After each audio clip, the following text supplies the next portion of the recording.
नमस्कार दर्शक बंधु उत्कल 24 न्यूज को स्वागत करुच्ची मु संदीप्त महांती। महिला स्वयं सहायक गोष्ठीर कार्यकारी कमिटी परिवर्तन समेत 6 दफा दाबीपत्र नहीं निखिल उत्कल स्वयं सहायिका महिला महासंघ पक्षर बालेश्वर जिलापाल कार्यालय सम्मुख में विक्षोभ प्रदर्शन कर बालेश्वर स्थित गांधी स्मृति भवन ठारू शताधिक महिला सहर परिक्रमा कर जिलापाल कार्यालय सम्मुख में प्रतिवाद और विक्षोभ प्रदर्शन करते। निखिल उत्कल राज्य महिला सभा नेत्री शारदा गिरी महिला एसएसजी सदस्या माने सामना करथिबा विभिन्न समस्या बाबद आलोचना करथिले। बैंक ऋण आनी ऋण सुझिबा छड़ा अन्य किछि सरकारी सुविधा पाउ नथिबा प्रकाश करथिले। स्वयं सहायक गोष्ठीर परिचालना पाई पंचायत स्तरीय कमिटी ब्लॉक स्तरीय कमिटी एवं जिला स्तरीय कमिटी गठन करा जायतिला। 2 वर्षरे कमिटीर कर्मकर्ता परिवर्तन हेबा कथा 3 वर्ष हेला कमिटीर कर्मकर्ता परिवर्तन न हेबारु सेमाने कोनोसी कार्य करुनाहांती, निज इच्छारे काम करुछंती। एही सबु दाबीपत्र जिलापालक जरियारे मुख्यमंत्री को प्रदान करथिले। एही कार्यक्रम रे रंजुलता गिरी, भारती साहू, ममता राज, जानकी महाली के ममता नायक प्रमुख उपस्थित रहिथिले।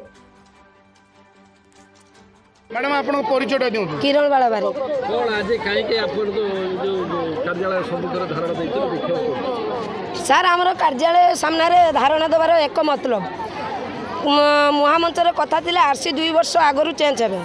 ईसी मेंबर 2 वर्ष अंतर चेंज हो से माने एबे चेंज हो नाहंती। जदि चेंज हो नाहंती हम सरकार कोन करिसंती ना तांकर रेगुलरी चाकरी परमानेंट करि देले।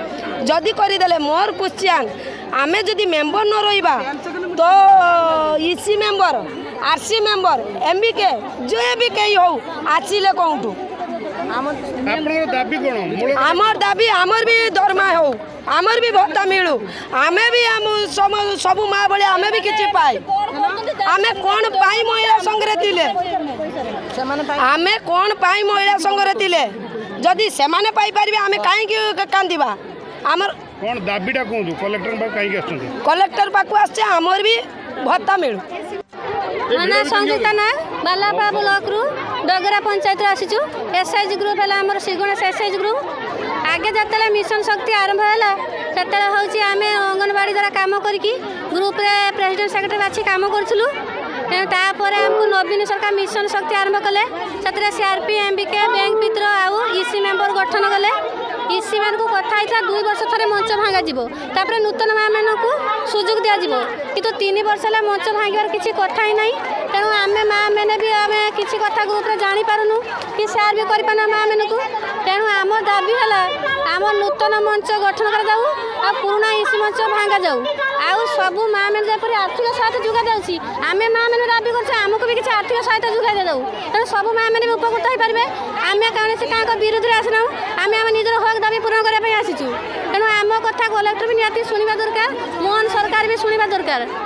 जदि सरकार आपन दाबी को ग्रहण न करथि कोन करिबा आगे? आमे राजरास्ता रे बसिबु जेमिति से माने बसुचंती सामान भी आमे भी बसिबु। सामान को कथा जदि सुनि पारे आमे मां मन कथा सुनि पारिबेनी। जदि 100 मां को कथा को सरकार किछि बुझि पारछन आमे 1000 मां कथा काहे के न सुनिबे।